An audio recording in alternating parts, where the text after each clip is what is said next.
রাসূল পাক সাল্লাল্লাহু তাআলা আলাইহি ওয়াসাল্লাম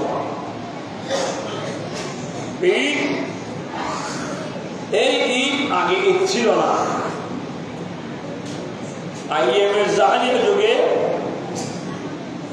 তারা দুটি ঈদ উদযাপন করত, খুশি উদযাপন করত। তো আমার রাসূল যখন মক্কা শরীফ থেকে মদিনা শরীফে তশরিফ আনল, তো ঈদের পর তোমরা কি করো এগুলো? তাহলে আমার রাসূলকে তারা উত্তর দিচ্ছে, আমরা বছরে দুটি আনন্দ উল্লাস করি। সে দেখে একটার নাম হচ্ছে নওরুজ আর একটার নাম হচ্ছে মিহিরজান।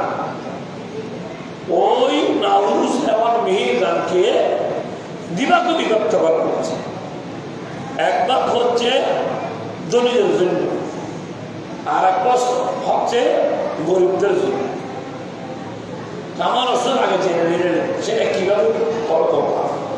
তো আমরা এভাবে মেলা করি, যাদের পয়সা আছে, ধন আছে, দৌলত আছে, বিশাল বিশাল আমরা অনুষ্ঠান করি। সেখানে ইসলামের যত কিছু কালচার সেগুলো করে। আর যারা ছোট গরিব ওদের মতো ওরা করে।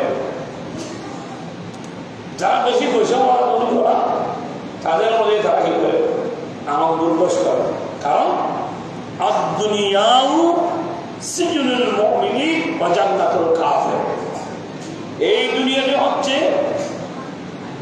মুমিনদের জন্য জেলখানা, কঠিয়াখানা। কাফিরদের জন্য হচ্ছে কি এটা বেহেশত। অনেক কিছু দরকার, কিন্তু দুনিয়ার পরে মরার পরে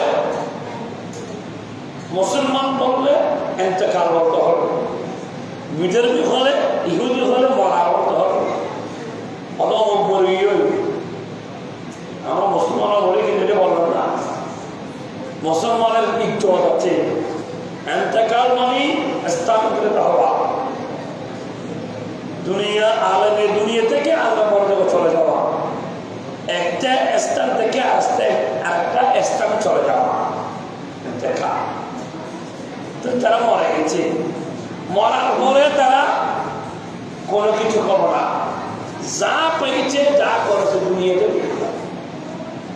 যে আমার রাসূল বলতেছে তোমাদের নওরুজ আজ থেকে বন্ধ করতে হবে, তোমাদের মিহিরজান অনুষ্ঠান আজ থেকে বন্ধ করতে হবে। আমি যখন তশরিফ আনলাম, আমার নাম হচ্ছে রাহমাতাল লিল আলামিন, সুবহানাল্লাহ। আমার রব্বুল আলামিনের নাম হচ্ছে, আল্লাহর নাম হচ্ছে রব্বুল আলামিন। আমি হলাম রাহমাতাল লিল আলামিন। যেখানে রহমতের ছায়া থাকবে, রুবুবিয়তের ছায়া থাকবে, দয়া থাকবে, মেহেরবানি থাকবে, আল্লাহ রসুলের রহমানিয়তের ছায়া থাকবে, সেখানের মধ্যে তো আর অন্ধকারের পাওয়া যাবে না, অনিসলামিক কাজ করা যাবে না। তোমাদের এই কাজ বন্ধ করতে হবে। সুবহানাল্লাহ। রাসূল পাক সাল্লাল্লাহু আলাইহি ওয়াসাল্লাম বলতেছে, নওরুজ এবং মিহিরজানের জন্য দুটি ঈদ উপহার দিব। একটা ঈদের নাম হচ্ছে ঈদুল ফিতর, আর একটা ঈদের নাম হচ্ছে ঈদুল আযহা। সুবহানাল্লাহ। আর রাসূল বলতেছে হবে না মিহিরজান আজ থেকে আর হবে না, নওরুজ তোমাদের অনুষ্ঠান হবে না। আল্লাহ কোরআন নাযিল করেছে, শুনো ইয়া আইয়ুহাল্লাযীনা আমানু কুতিবা আলাইকুমুস সিয়াম কামা কুতিবা আলাল্লাযীনা মিন ক্বাবলিকুম লাআল্লাকুম তাত্তাকুন। হে ঈমানওয়ালো, হে ঈমানদারগণ, তোমাদের উপর রমজানের রোজা ফরজ করা হয়েছে, যেমনিভাবে পূর্ববর্তীর উপর ফরজ করা হয়েছিল। মিন ক্বাবলিকুম লাআল্লাকুম তাত্তাকুন, যেন তোমরা খোদাবের তথা তাকওয়াবান হও। সুবহানাল্লাহ। আর রাসূল বলেছেন আল্লাহর কালাম দ্বারা আমাদেরকে রোজা রাখার জন্য বলছি।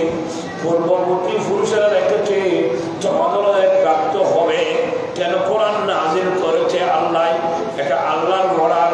আল্লাহর অর্ডার যারা পালন করবে না, তোমরা এই দেশের মধ্যে বসবাস করতে পারবে না। অন্যথায় তোমরা আল্লাহর বিধান মানতে হবে। আমার রাসূল এই কোরআন কারীমের ঘোষণা দেওয়ার পর বলতেছে 30 রোজা রাখতে হবে। 30 রোজা রাখার পর পরের দিন মাগরিবের পরে 30 রোজা দিতে হবে। মাগরিবের সময় সাত উদিত হবে। শাওয়াল মাসের সাত দেখে রোজা রাখতে হয়। সাত দেখে রোজা বন্ধ করতে হয়। যখন সাত দেখা যাবে সাথে সাথে রোজা বন্ধ। পরের দিন হবে শাওয়াল মাসের 1 তারিখ। ওই 1 তারিখে আমরা ঈদুল ফিতর আনন্দ উল্লাস করব। তাও নামাজ এবং খুতবার মাধ্যমে আদায় করে, নামাজ খুতবা আদায় করে, একে অপরের সাথে মুআনাকা মুসাফা করে, একে অপরের করে মুসলমানের করে দিয়ে আনন্দ উল্লাস করে আল্লাহর শুকর আদায় করব। সুবহানাল্লাহ। একটা খবর, সেটা কি? ঈদুল ফিতর। ঈদুল ফিতর বৈঠকের জন্য, ফসলের জন্য একত্রিত হবে কি করে ভালো করে। আর যারা ধনী,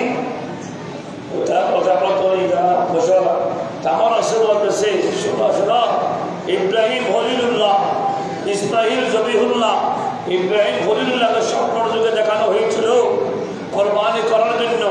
সে কোরবানির কষ্ট ওনাকে যখন পরীক্ষা করা হয়েছিল ইব্রাহিম খলিলুল্লাহকে, সাথে সাথে উনি আল্লাহর পরীক্ষার মধ্যে উত্তীর্ণ হয়েছিল। সুবহানাল্লাহ। সে উত্তীর্ণ হওয়ার পর ইসমাইলকে জমা করার জন্য মিরাজ নিয়ে গেছিল। সেটার বদৌলতে আল্লাহর পক্ষ থেকে 40 বছর বিচরণ করতেছে দুব্বা। ওই দুব্বা সাকুর ইসমাইলের কোরবানের বদৌলতে সাকুর নিচে এসে গেল। আল্লাহর দরবার থেকে জিবরাইলের মারফতে মিনার মধ্যে 40 বছর লালিত পালিত হয়েছে। ওই দুব্বা আসি গেছে। সেদিন থেকে উম্মত মুহাম্মদী মুসলমানদের জন্য কোরবানি ওয়াজিব হয়েছে। সুবহানাল্লাহ। তারা কি করবে? আল্লাহর দরবারে কোরবানি দিবে। কোরবানি দেওয়ার আগে ঈদুল আযহার নামাজ আদায় করবে, তারপরে আল্লাহর নামে কোরবানি দিবে। সেটা হবে এই মিহিরজান নওরোজ। এই নওরোজের বদলতে ঈদুল ফিতর, মিহিরজানের বদলতে ঈদুল আযহা আমাদের জন্য বরাদ্দ করে দিয়েছে। সুবহানাল্লাহ। কার বদলতে? সরকার সাল্লাল্লাহু আলাইহি ওয়াসাল্লাম বদলতে। আর আমরা দুটা দিন ঈদ পাই গেলাম। এখানে মধ্যে একটা প্রশ্ন জাগে, আমরা যারা সুন্নি মুসলমান তাহলে হুজুর ঈদ বুঝতাম, ঈদুল ফিতর বুঝতাম, ঈদুল আযহা বুঝতাম, কিন্তু আপনারা কেন বলেন সকল ঈদের সেরা ঈদে মিলাদুন নবী সাল্লাল্লাহু আলাইহি ওয়াসাল্লাম? এখানে একটা একদম বুঝতে সোজা, যিনি ঈদ যার বদৌলতে ঈদুল ফিতর পেয়েছি, ঈদুল আযহা পেয়েছি, তাহলে খুশি। ঈদ মানে হচ্ছে খুশি, আনন্দ। তো রসুল আসার জন্য হচ্ছে খুশি। যারা বেরাস তারা সাধারণ দল, রসুল আসার জন্য যারা খুশি তারা সুন্নি মুসলমান। সুবহানাল্লাহ। সেই জন্য এই 2 ঈদের আগে আমার রসুলের ঈদ হবে না। কেন? রসুল ঈদ এনেছে, 2 ঈদ এনেছে, তাহলে রসুল আসার জন্য আমাদের জন্য ইমানদার মুসলমানদের জন্য ঈদ। সুবহানাল্লাহ। এর সেই বড় ঈদ আর হতে পারে না, যেখানে মধ্যে আইয়াবে জাহালে একটু ডুবাই দিয়ে আলোর পথ দেখে দিয়েছে, সেটার নাম হচ্ছে রাহমাতুল লিল আলামিন। সুবহানাল্লাহ। তারপর আমরা কেন বলতে পারবো সকলেদের সারা ঈদে মিলাদুন নবী কেন বলতে পারবো না? ওনার নাম রাহমাতুল লিল আলামিনের বলে সমস্ত আমরা ঈদ, সমস্ত আনন্দ, ইসলামের সমস্ত গানা ওই রসুলের বদৌলতে হয়েছে। কেন ওনাকে সকলেদের সেরা ঈদ বলবো? নিশ্চয়ই অনেক হকদার রসুল। আমরা বলতে থাকবো কিয়ামত পর্যন্ত যারা মত মুহাম্মদী সুন্নি মুসলমান তারা বলা যাবে কবরে হাসিরে নিয়ে যারা খুশি সকলেদের সেরা ঈদে মিলাদুন নবী।